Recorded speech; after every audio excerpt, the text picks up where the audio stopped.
అందరికీ. అందరూ ఎలా ఉన్నారు ఫ్రెండ్స్? బాగున్నారా? ఈరోజు మన ఛానల్లో నేను చిట్టి చిట్టి క్రిస్పీ పునుగులు వేస్తున్నాను. ఈ పునుగులు చాలా టేస్టీగా ఉంటాయి ఫ్రెండ్స్. మనకి పిండి దీనికి ప్రత్యేకించి ఏమీ కలపాల్సిన పని లేదు. ముందుగా పొయ్యి వెలిగించుకొని పొయ్యి మీద బాండి పెట్టుకొని తగినంత ఆయిల్ వేసుకోవాలి. ఈలోపు ఆయిల్ కాగేలోపు ఇంట్లో మనకి దోశ పిండి అలానే ఇడ్లీ పిండి ఉంటుంది కదా, దానిని నేను దోశ పిండిని ఒక 2-3 గరిటెలు తీసుకున్నాను. ఇందులోనే రుచికి సరిపడా సాల్ట్, అలానే చిటికెడు వంట సోడా, అలానే ఒక స్పూన్ అనేది జీలకర్ర, వీటన్నిటిని కూడా వేసుకొని ఇక్కడ నేను ఒక పెద్దలపాయని సన్న ముక్కలుగా కట్ చేసుకున్నాను. అలానే పచ్చిమిరపకాయలను కూడా సన్న ముక్కలుగా కట్ చేసుకొని వీటన్నిటిని చూడండి ఇలా చక్కగా కలుపుకోవాలి. పిండి అనేది మరీ పల్చగా లేకుండా చూసుకోండి. ఇక్కడ చక్కగా కలిపేసుకొని నూనె అయితే చక్కగా హీట్ అయిపోయింది.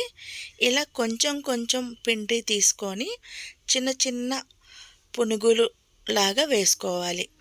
చూడండి, దీంట్లో వంట సోడా వేయటం వలన పునుగులు అనేవి చక్కగా గుల్లగా పొంగుతున్నాయి.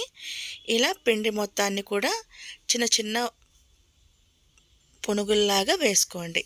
చూడండి, ఇలా చక్కగా గోల్డెన్ బ్రౌన్ కలర్ వచ్చేంత వరకు ఒకవైపు కాలిన తర్వాత ఇంకొక వైపుకి ఈ విధంగా కలుపుకోండి.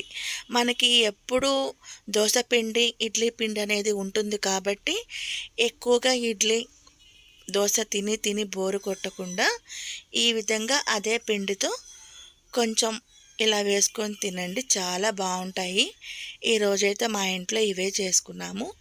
చూడండి, మంచి కలర్ వచ్చింది ఫ్రెండ్స్. ఇలా మంచి కలర్ వచ్చేంత వరకు ఈ పునుగులు వేయించేసుకొని ఒక ప్లేట్లోకి తీసుకోవాలి.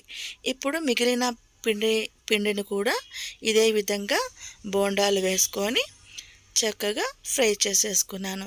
చూడండి, అంతే ఫ్రెండ్స్. ఒక పిండితోనే చక్కగా ఇలా బోండాలు అనేది వేసుకోవచ్చు. అలానే దోశలు బోండాలు ఈజీగా చేసేసుకోవచ్చు. ఇక్కడ నేను కొన్ని ఉల్లిపాయ ముక్కలు కూడా కట్ చేసి పెట్టుకున్నాను. ఈ విధంగానే చేసుకోండి, చాలా బాగుంటాయి. ఇక్కడ నేను చట్నీ అనేది చేయలేదు. కారపొడి, చిన్నులపాయల కారం ఉంటే ఆ కారం వేసుకొని తిన్నాము. చాలా క్రిస్పీగా గుల్లగుల్లగా బాగా వచ్చాయి. చూడండి, మీరు కూడా తప్పకుండా ఇలానే ట్రై చేయండి ఫ్రెండ్స్.